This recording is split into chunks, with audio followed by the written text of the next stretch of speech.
নিজেদের ঘর ঠিক রাখতে পারছে না, উল্টো ফটিকরায় এসে মিথ্যে বলছে। বিধায়ক সুদীপ রায় বর্মনকে কটাক্ষ করে ফটিকরায় বিধানসভায় কথা বলেন মন্ত্রী সুধাংশু দাস। আসন্ন ত্রিস্তর পঞ্চায়েত নির্বাচনকে সামনে রেখে জোর কদমে চলছে প্রচার। আজ ফটিকরায় বিধানসভার পশ্চিম রাতাছড়া গ্রাম পঞ্চায়েতের অন্তর্গত এমরাপাশা বাজারে বিজেপির পক্ষ থেকে এক নির্বাচনী সভা করা হয়।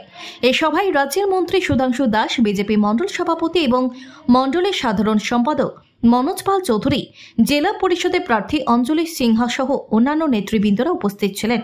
এদিন নিজ বিধানসভার পশ্চিম রাতাছড়া পঞ্চায়েতের অন্তর্গত এমরাপাশা বাজারে সবাই বক্তব্য রাখতে গিয়ে মন্ত্রী সুধাংশু দাস বলেন, ফটিকরায় বিধানসভার প্রত্যেকটি পঞ্চায়েত সমিতি এবং জেলা পরিষদ আসনে বিপুল ভোটে জয়লাভ করবে বিজেপি প্রার্থী।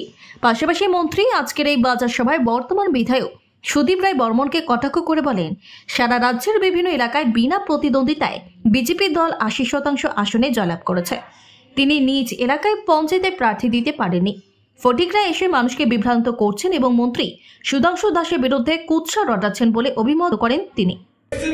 মিথ্যা প্রচার করছেন, এটা কিন্তু তারা শুধুমাত্র মিথ্যা প্রচারই করছেন না। আজ লাখ লাখ ডাক্তার বিজ্ঞানী যারা নিজের জীবন বাঁচিয়ে রেখে করোনা মহামারীর সময় মানুষকে বাঁচিয়েছে, সেই সমস্ত লাখ লাখ ডাক্তারদের সরাসরি অপমান করার কাজ এই দুর্নীতিবাজ কংগ্রেস নেতারা করছে। মানুষ জানে না, এমরাপাশার মানুষ, ফটিকরায়ের মানুষ জানে না।